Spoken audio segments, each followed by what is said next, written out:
Time for a fall 2014 sovereignty update podcast, which is also going to double down as our first flash quiz of the semester. Say that 15 times fast. This will also be of interest to all those that have taken this class previously or are just interested in sovereignty issues in today's world. Because, and I'm going to try to keep this brief, although I usually fail at that, we have a variety of events that are occurring across the planet in different areas, in different regions, which are all working in concert to really smash the modern day concept of sovereignty even further than it was already fractured. And it's actually taking the definition of sovereignty old school. In fact, if I was going to make a podcast out of this, I would just call this Sovereignty Going Old School. And here is the update and how it's going back, not to the future, but actually to the back way that we used to look at sovereignty. For starters, some of the updates on some of the information you may have seen in those previously recorded lectures on sovereignty. I think in those lectures I said something to the effect of that East Timor, or Timor-Leste, was the newest sovereign state on the planet. And of course, that's slightly out of date now, if not out of date a lot, because you've had this newest of new, legitimate, went through the United Nations sovereign state of South Sudan, which became the newest state in July 2011. There's not much more to update on either of those, except to say this: learn it, live it, know it. Neither of these two states that are the two newest legitimate sovereign states on planet Earth, Timor-Leste, East Timor, or South Sudan. It's interesting. It's East Timor and South Sudan. Neither of these two newest of new states is really doing that particularly well. South Sudan, an impoverished place to begin with, is now independent for the last 3 years, has found itself in the throes of what is very typical chronic ethnic warfare, which is very typical and chronic for Africa as a whole. It is a state that has some oil resources, but it's only 3 years old. It never really got its act together, and now the government has been infighting with itself, and that's spilled over into what's basically some sort of ethnic or civil war across the country.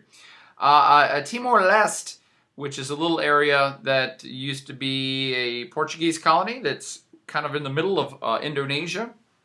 It had a fairly brutal history, being suppressed by the Indonesians before it voted to become independent back in 1999, and then over the course of a decade it finally did become legitimately independent and a sovereign state, and it's not doing well either. The bad part about East Timor is that the United Nations, and I think even the World Bank and a few other organizations, regularly tout it as a success story, and it ain't. It's an impoverished area. I think it usually ranks as the poorest of countries in Greater Eurasia. Why it's being touted as a success, I don't know, but chronic poverty, like one hospital in the whole country, a country of 1 million people, malnutrition is widespread, child mortality is widespread. So I don't want to belabor the point, except for to get you to think about this. The two newest legitimate countries are not doing well. Am I suggesting that it's not a good path to go through the legitimate means to the United Nations to become a country / a sovereign state? I don't know. This is just me noticing, the areas that did it the proper way in the 20th / 21st century are states that are barely able to function on their own and maybe are not. So that's point one. But I said sovereignty's going old school. Again, I was using these two new states aren't doing well. The two new states that went through the new school way of getting sovereignty aren't doing well. But sovereignty's going old school, and here's what I mean by this. Everybody's been asking me, dude, what's going on with that whole Russian-Ukrainian thing? Dude, what's going on with that ISIS group in Iraq? Dude, is Scotland going to be a sovereign state? All three are awesome examples of how sovereignty is shifting in today's world, and it's going backwards in time for what it used to mean. Let me start with the obvious, hugest 3 billion pound gorilla on planet Earth, and that's Vladimir Putin's Russia. What the heck have they been doing in eastern Ukraine that is rolling back that sovereignty definition, the modern sovereignty definition. And what do I mean by it's going old school? Well, you know what? I'll just go ahead and call a spade a spade. I can't really, in one podcast, give you the whole history of what's going on in Ukraine right now. Suffice to say, it's pretty much over. Ukraine is supposedly a sovereign state in today's world. It's recognized by everybody else. Even Russia pretends like they recognize Ukrainian sovereignty. They just kind of ignore it. And if you followed anything about what's been going on in Ukraine over the last year, the government melted down. They've had an internal kind of revolution. They overthrew a pro-Russian president. Again, I'm already starting to give you more details than you need to understand the issues that are compounding sovereignty. But Russia wanted to support that pro-Russian president. Russia wants to maintain at least some sort of tacit control over Ukraine. Russia really wants Ukraine to stay in the Russian orbit. Russia wants Ukraine to join their Eurasian Union that Russia invented. They don't want Ukraine to become more Western. They don't want Ukraine to become a NATO member. So all of the moves that Russia has been making have been an attempt to pull what is a sovereign state back into Russia's orbit/control. Okay, that actually has nothing to do with sovereignty. So what does? Just this. What I really want you to understand about this Ukrainian situation is that Crimean Peninsula has already been reabsorbed by Russia. And if you want to know more about that, I'll link a former podcast I did about the details of that exact thing as it was unfolding. What's happening now is that Russia has been supporting pro-Russian rebel separatists in eastern Ukraine. They've been giving them money, giving them guns, giving them training. There's probably, to be completely honest, there's probably thousands of actual Russian military soldiers now in eastern Ukraine fomenting revolution, trying to push back the Ukrainian military and the Ukrainian government. So already we have issues of, does Ukraine really have control over its own territory? If it can't control its own territory and it's not the ultimate authority in eastern Ukraine, then is the Ukrainian government really sovereign over eastern Ukraine? And to be frank, the answer is no. It is not. The Ukrainian central government does not have effective control over eastern Ukraine. They just don't. So how can you call it a sovereign state anymore? And I'm suggesting that maybe we shouldn't. Russia is fomenting all that revolution and rebellion in eastern Ukraine because, and this is the part to write down, there's a bunch of ethnically Russian peeps there. Ukraine is kind of a divided state in terms of ethnicity. Most, but not all people consider themselves ethnically Ukrainian. They say, yeah, I was born an ethnic Ukrainian. You be born an ethnic Polish person or an ethnic Greek or an ethnic Kurd. Most people in Ukraine are ethnic Ukrainian, but not all. And there is a heavy concentration of people who identify themselves as ethnically Russian in eastern Ukraine. It's all about geography. The closer you get, if you're looking at Ukraine, the closer you get to Russia, the more ethnically Russian people there are in Ukraine. Now, that's enough of the backstory for me to tell you this significant smash to the modern concept of sovereignty and how it's going old school. Back when all of this uprising, chaos, unraveling of the Ukrainian state started over 10 months ago. I call it back to last Thanksgiving. What really changed, and this is what you need to put in your brain, is that as this sovereign state was falling apart internally, that's happened before, that's no big deal. It'll happen again. But what changed was Vladimir Putin's description of peoples in and around this area. And this is what's significant. I believe it was January, February. The date is not of huge importance to me.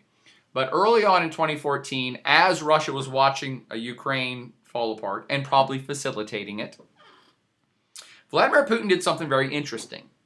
And what he did was, again in January, February, March, he used to say, hey, I'm the Russian president. And as the president of Russia, it is my duty to protect Russian citizens. That is, people who live in the state of Russia, a sovereign state we all recognize. Got it? Okay. Back 6 or 8 months ago, he changed that and started saying, I am Vladimir Putin, president of Russia, and it's my duty to protect Russian people. Stop. That sounded like it was the same thing to most of you, didn't it? Let me reassert this change. I, the Russian president, am charged with protecting Russian citizens. I, the Russian president, am charged with protecting Russian people. The difference is that there are Russian people, perhaps all over planet Earth. There are ethnic Russians in Kazakhstan. There are ethnic Russians in Estonia. There's probably some ethnic Russians in Poland. There's probably ethnic Russians in Mongolia. And guess what? There's ethnic Russians in eastern Ukraine. So that little switch of terminology was actually radically important, and it was 100% intentional, my friends. Vladimir Putin doesn't do anything unintentionally except kill people with his icy glare, which he can't help. It's like a vampire thing. When he made that switch, what Vladimir Putin was doing was going old school with sovereignty. You remember back to the lectures? Sovereignty 1,000 years ago was that a ruler, whether elected or nominated by the people or blessed by God or whatever, the ruler of the people back in the day was the ruler of the people, not of a geographic space. So the king of the Franks was exactly that. He was the leader of the Frankish people, not of a geographic outlined territory called the state of France. That evolved over time into the modern definition of no. Now we recognize states. And we say the leader of France is the actual leader and has sovereignty over that geographic area. Yes, there's Frankish people in that area, and there may be Frankish people elsewhere, but he only has sovereignty over that area. Vladimir Putin's going old school with that definition. He is taking sovereignty back and saying, no, I don't care about political borders. I think I have to protect Russian ethnic people wherever they are, and therefore, as the leader of Russian people, I have to go invade Ukraine and or take over the Crimean Peninsula, which they did, and or take over eastern Ukraine, which they may very well be doing. Again, we can have a separate podcast on what's happening in Ukraine. I just want you to understand how he has taken the sovereignty definition seriously old school. And what's fascinating about it is that everyone in the neighborhood of Russia has to consider this, has to take this seriously, because Russia is doing this. They are invading other sovereign states on the basis of we have to go protect ethnic Russian people. And other states have to say, oh gosh, are we next? What does sovereignty mean now? Russia's given itself the right to do that, so is Kazakhstan going to get invaded? Is Estonia going to get invaded? BTW, a side note, we'll do a separate podcast on this too, I think maybe even this weekend. The repercussions of Russia's redefining sovereignty is that NATO is now revitalized, and they've said, oh my gosh, Russia's going to take over. Russia has said openly, we have the right to do whatever we want to go help Russian people. Hey, there's Russian people in Estonia and Latvia and Lithuania, and those are all NATO allies. So NATO is saying, oh gosh, okay, well, Russia's thrown down the gauntlet. We will not let them go protect Russian people in Estonia. Yeah. So NATO revitalized, not something Russia was really thinking about. Anyway, this is about sovereignty and sovereignty updates. So Vladimir Putin personally is going old school with the protecting people, not just protecting citizens of his state. And that is something that we need to consider. Will other places follow suit with that theory? Most don't yet, but maybe they will. The other entity, which I've mentioned already, that's undoing sovereignty is this group called ISIS. ISIS, almighty ISIS. Nope, not the old Egyptian goddess. This is, ISIS stands for, they keep changing their name, the Islamic State of Iraq and Syria. And it's a group of Yahoo, absolute fruit bat nutty, radical extremist, Sunni militants who are so self-delusional they believe they can turn back the entire globe 1,000 years and establish an Islamic caliphate, that is an Islamic-based state that's then going to go take over the world, I guess. And in doing so, they're going to kill every single human that doesn't agree with their ideas of how this world should be run. Good luck. There's about 7 billion of us on planet Earth. I'd say 99.999% of us don't agree with that philosophy of how the Earth should be run. So good luck taking us over. But how are they affecting sovereignty? I said sovereignty is going old school. These guys are taking it serious old school. Like we're going to party like it's the year 999 old school. They're taking it further back than Putin did. And this ISIS group, and by the way, I said they keep changing their name. Now they're just calling themselves IS, the Islamic State, just Islamic State. I guess they're too cool to have ISIS, so they shortened it to IS. Kind of like just saying, I only have one name, I'm Madonna. I don't know what they're thinking. So Islamic State is this group of radical zealot nutbag Sunni militants who have said, we don't recognize any of the political borders of planet Earth, quite frankly, but certainly not of the Middle East, and we're going to make an Islamic State. And so we've now carved out this area. They have carved out this area in the chaos that is the Syrian civil war and the chaos that is the undeclared civil war that's been in slow motion unfolding in Iraq for the last decade, ever since the U.S. invaded. So you have a whole bunch of displaced, angry, probably mostly young, 100% male, crazy people who feel displaced out of the areas that they currently are in and feel powerless, and so they have taken up power to go take over the world. They have actually been quite successful. Unless you've been hiding under a rock and have seen no news at all, hiding under Iraq. Unless you have not seen any news at all in the last couple months, this group has been quite successful at organization, at procuring weaponry and funding from other religious Sunni nuts across the Middle East. So they have perhaps $100 million, if not billions of dollars of a budget. They are armed to the teeth. They are zealots, pure of mind and thought, which means they only have one job: kill everybody who don't agree with you.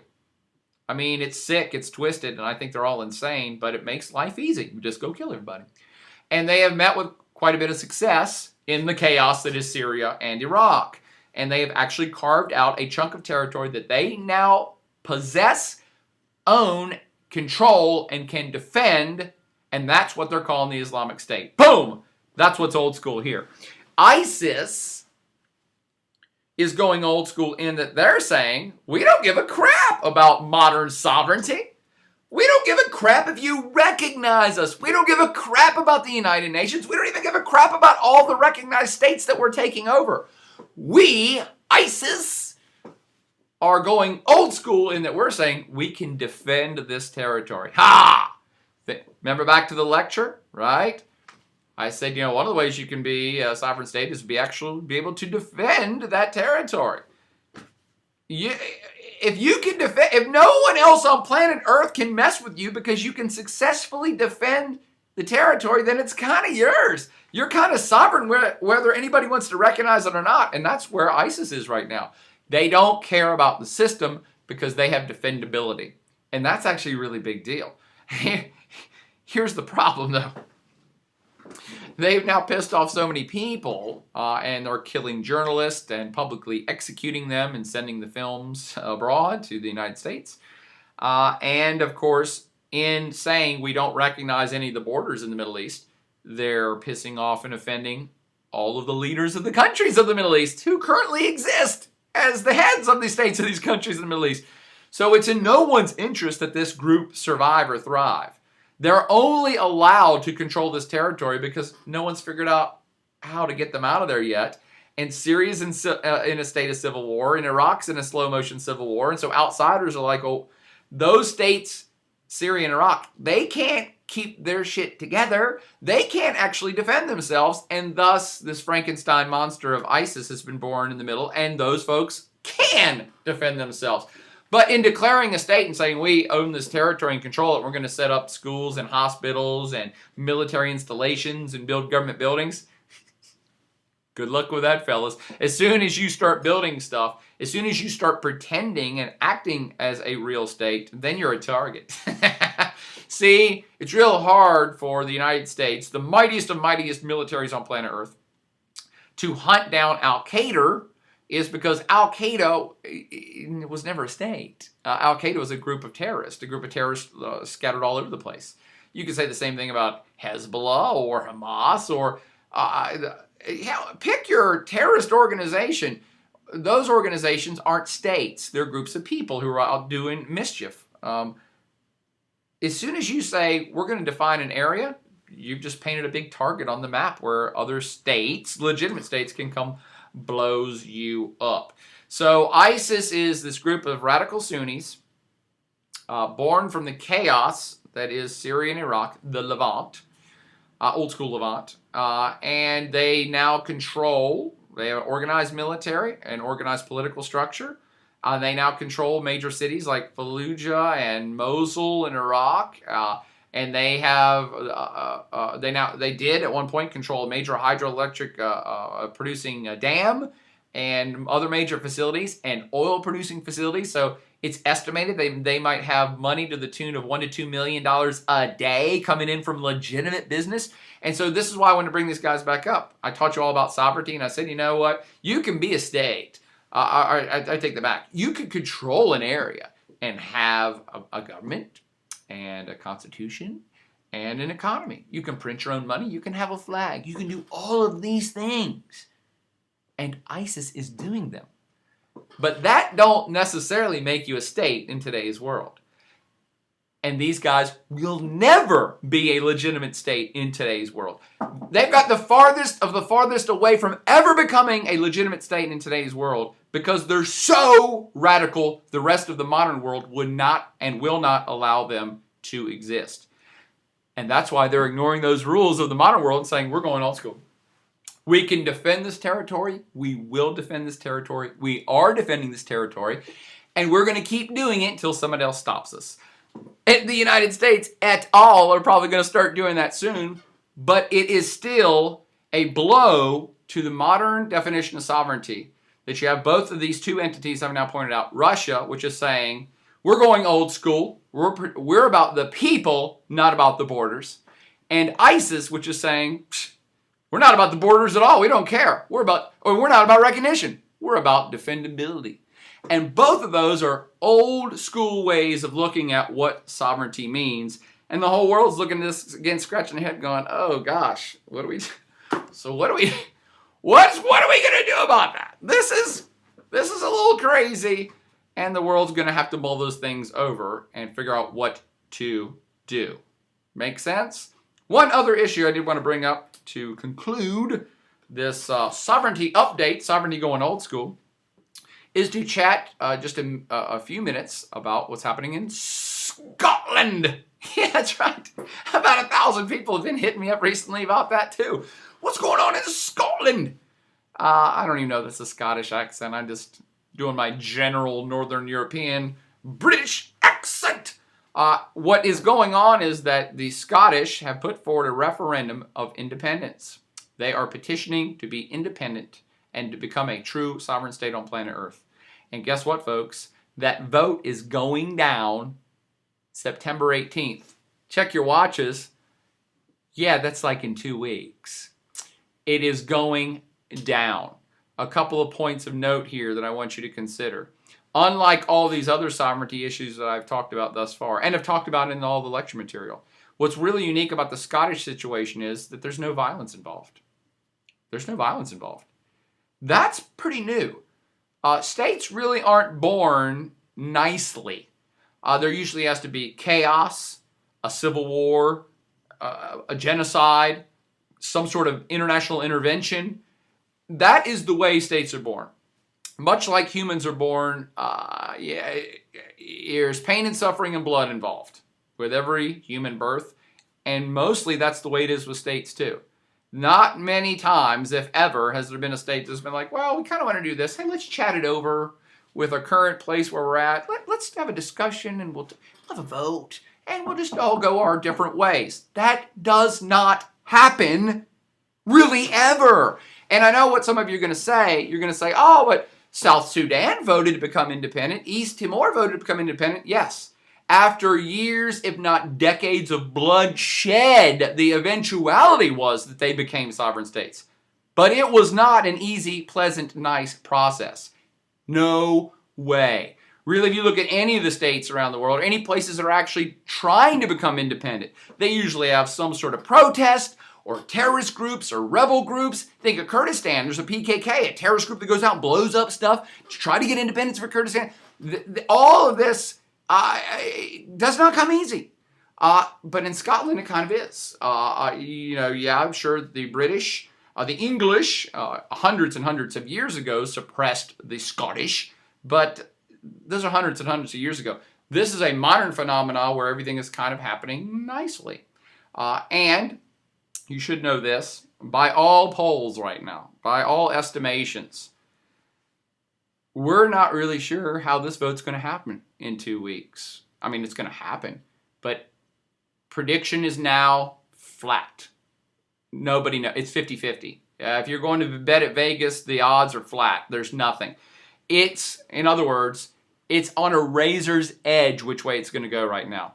They've been polling for the last 6 months, ever since we started talking about this. And they, 6 months ago, it was like, oh no, it's not going to pass. Most people are going to vote it down. And then like, oh well, the yes vote's gaining momentum. And right now, a couple weeks before, they're saying, whoo, too close to call, on a razor's edge. Could go either way. And if they vote for it, the British, by the way, the UK government has said, well, yes, we're going to let you do this. It's the 21st century. We're not going to go in there with billy clubs and beat people down and tell you can't vote to become an independent state. I mean, we're the United Kingdom, of which Scotland is a component of. Wales is a component of. England is a component of. Northern Ireland is a component of. It's a United Kingdom, much like the United States of America has Georgia and California and Washington and New York. That's the way the United Kingdom is.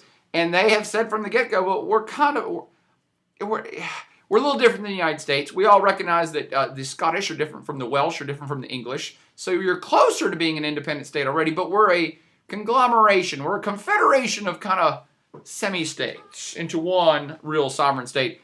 And so under that structure, they've said, no. If people want to vote themselves out, they can. And that's what's happening in Scotland, and it's happening nicely. And we don't know how that vote's going to go. And it's getting ready to happen. So we have a very new phenomena that's getting ready to go down on top of these other phenomena that I've been talking about. So we can't make a call on the Scottish situation right this second. Too close to call. The other sovereignty update issues that I discussed just in summary, East Timor and South Sudan, the two new legitimate states, not doing well. Other things that I've mentioned in the previous podcast on sovereignty were places like Palestine, which I said it in the past, well, eventually Palestine's going to become a state. Here it is in fall 2014, and I'm starting to recant that as well. There has never been a time in my life that the Palestinian sovereignty looked further away than it does right now. In fact, I believe it's starting to become a complete impossibility. The government of Israel had just conducted a several weeks long war, a 6 weeks long war against Gaza Strip. The current Prime Minister of Israel said something to the effect in just the last couple weeks that, you know what, we can never really have a completely independent West Bank. So they're kind of openly admitting it now. They're saying, nope, it's not in Israel's best security interest, and we don't think that two-state solution is ever going to happen. People are starting to talk openly about it. Again, this is a whole other podcast, but just know this for now. The Palestinian true sovereignty and independence looks to me farther away from reality than it ever has been in the past. And I kind of think it's never going to happen now. Other places that have been talking about getting sovereignty that have a closer shot than Palestine are Greenland, which may, much like the Scottish, be kind of a peaceful dissolution. The Danes may let Greenland go, although I have not heard a lot about that recently. And I mentioned this earlier when I was talking about Iraq. The Kurds. While Palestine, I used to think, would eventually become a sovereign state someday, and I now think may never. The Kurdistan, especially the section of Kurdistan in northern Iraq, I've said in the past, Kurdistan will never become a state. None of those areas will let it go. I actually now think Kurdistan has a better shot at becoming a sovereign state than ever before in history. So This is why it's good to pay attention to the world and kind of know what's going on and reassess your own thoughts and beliefs about things from time to time, because the world changes. And Kurdistan looks closer to becoming a reality than ever before, and it's partly because of that ISIS group. I'll end with this. ISIS is this radical group that is saying, we're physically going to take over this area and we don't care, and we can defend it, so therefore it's ours. And in doing so, they've taken chunks of area away from Iraq's government and chunks of area away from the Syrian government. And they tried to take chunks of Iraq that belong to Kurdistan. And the Kurds have successfully fought back. We're back to defendability. The Kurds could defend their territory up in northern Iraq. And therefore, the Kurds are starting to look around and say, well, the Iraq central government couldn't protect us. We just protected ourselves. If we can protect ourselves, then why do we even care about Iraq? Maybe we should now fulfill our lifelong dream of having our own independent state. And guess what? Side note, the United States has been helping and supporting the Kurds. Not to declare independence, but the United States knows that the Kurds are the only ones in Iraq right now that are successfully fighting back against ISIS. So the U.S. is supporting them and probably giving them intelligence and maybe weaponry. And that's going to strengthen the Kurds' case that, well, we're actually dealing with a legitimate world power, the U.S., and we're getting stronger and more legit. Maybe we should just go ahead and declare sovereignty. And the question will become, will the U.S. recognize that if the Kurds were to do that? That will be an interesting time indeed. But I've gone too long, as usual, doing a little sovereignty update, and mostly to throw one of these out here so that we can have a first flash quiz, and you can see how all that stuff works. Cool? Awesome. Get on it. Do well on your flash quiz, and we'll see you on the flip side of next week. Party on.